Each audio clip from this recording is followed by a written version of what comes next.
So one reason he was pushing towards India was he wanted to find a yogi and learn how to become immortal.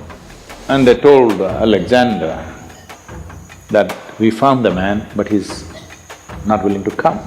But once he did one intelligent thing, that's the reason why we removed his third name.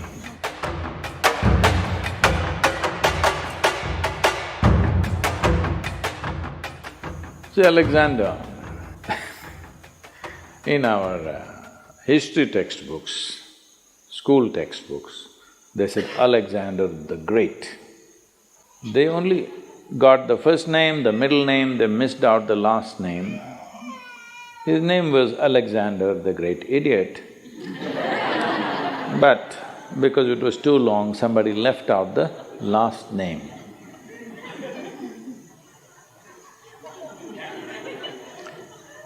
Well, the moment you make such a man, a great man in this world, then in many ways you have just destroyed the future of humanity.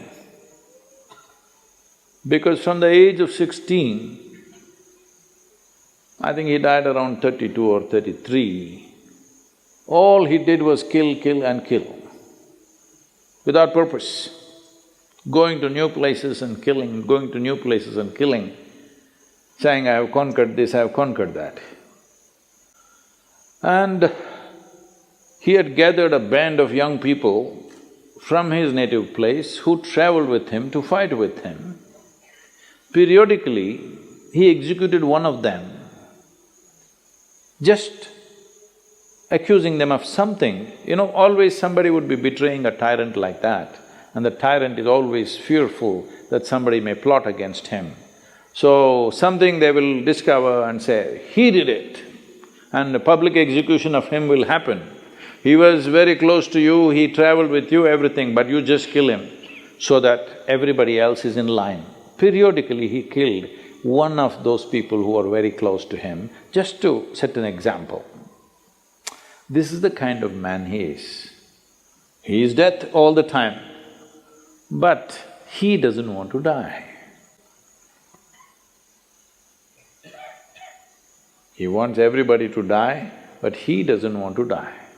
So one reason he was pushing towards India was because between ancient India and Greece there has been lots of transaction in terms of mathematics, geometry, yoga. There is a linga in Delphi which is considered as the navel of the earth because it was consecrated as Manipura chakra. The Manipuraka is so powerfully established there, now it's been removed from its original place and it is sitting in the museum, but still bit cracked, but it's still little, badly skewed, I would say, but still so powerful after, I don't know, maybe 5,000, 5,200 years or so. So this transaction was continuous for many years historically. So obviously they heard of yogis and mystics of India. So he had heard there are yogis who are immortal. So one reason he was pushing towards India was he wanted to find a yogi and learn how to become immortal. So then when he came close, when he crossed, I think Hindu Kush mountains, he crossed, right? He crossed the mountains. He came on this side, and then first thing is he sent out scouts to find what is happening out there and in case there is a yogi or a mystic, bring him.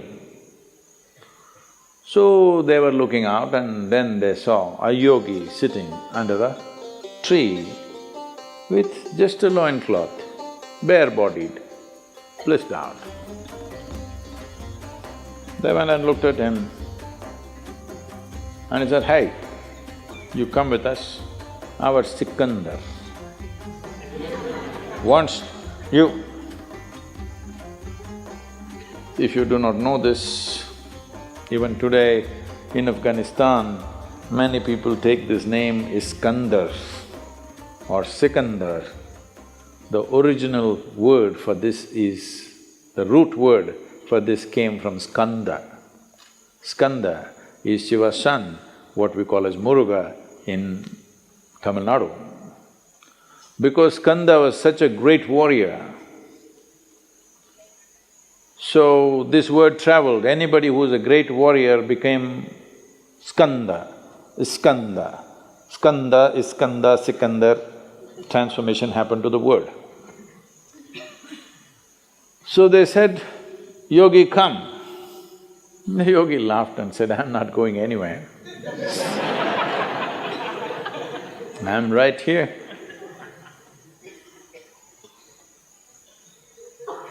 Then they pulled out their swords. These are violent men. They don't think twice about taking off heads. It's not even something that, of any consequence to them. They can take away hundreds of heads in a day without any qualms about it. So, very violent men, they pulled out their swords and said, "Either you come or we'll take off your head."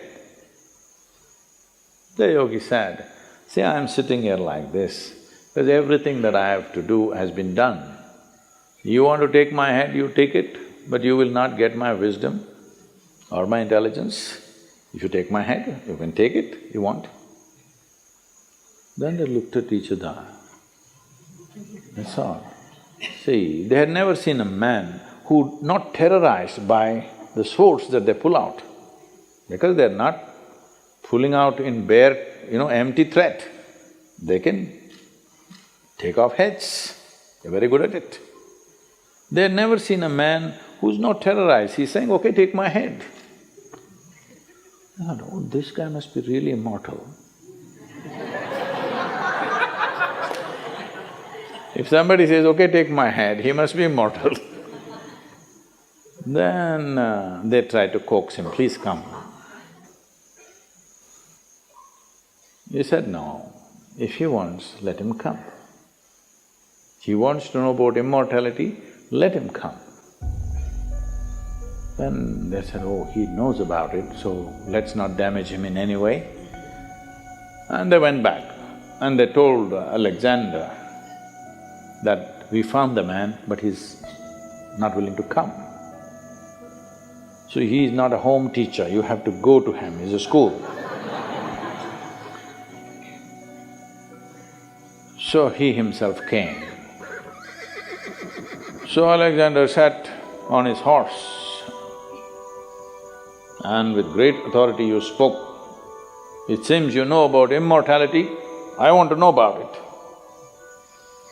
The yogi looked up at him and said, "First get off that stupid horse." You sit on an animal which is less intelligent than you and suddenly you become like this. You see, I don't know, the moment people sit on a horse, somehow they think they're something. If you manage to ride an animal which is far more intelligent than you, then something. Huh? You ride a dumb four-legged animal. Poor thing doesn't like to carry you, but what to do? So, Alexander got down and asked, "I want to become immortal because he is not the same guy that he was 5–10 years ago. Body doesn't take this kind of beating after some time, it is slowly taking its toll." So he said, "I want to know about immortality, can you guide me?" So the yogi looked at him and he knew no amount of talking to him is not going to go anywhere. He said, "Yes, if you want immortality, this is the way." And he gave him landmarks, a difficult journey through the jungles.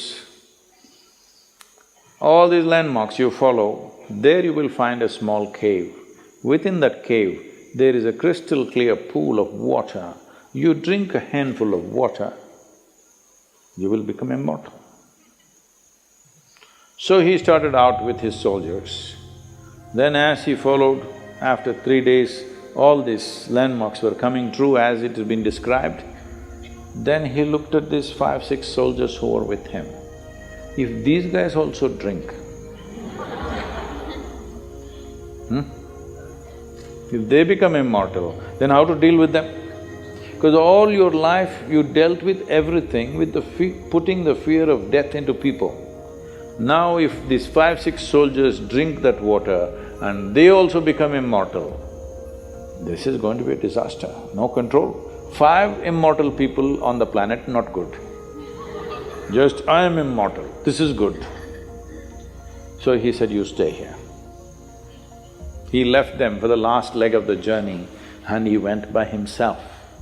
Then he found that cave. Within the cave, he saw a pool of crystal clear water. He rushed in and he was about to drink. There was a crow sitting at the other edge of the pool, and the crow said, wait. He looked at the crow, fortunately water slips out of your hands, you know. And the crow said, see, I drank this water, I don't know how many million years ago. And now I cannot die. I'm just sitting here endlessly. Just imagine, if you become immortal, you cannot even commit suicide. Hello? I want you to just imagine, this is the worst thing that can happen to you, that you cannot die one day. No relief. I'm sitting here for millions of years, there is nothing I can do. I have seen through generations of my clan, I'm not interested in anything right now, but I cannot die. Do you want my fate? He just sat there looking at the pool of water and the crow. For once he did one intelligent thing, that's the reason why we removed his third name. He walked away without drinking that. And how fortunate are we that he is not anymore here. But he looks like he's taking rebirth in many places. Many similar people keep coming up here and there, but at least he is not here. We must learn, understand and live knowing that in many ways, the best thing about you is you will die one day. Hello? Just see what a pest you would be if you did not die. Hello? Well, you must live a full life.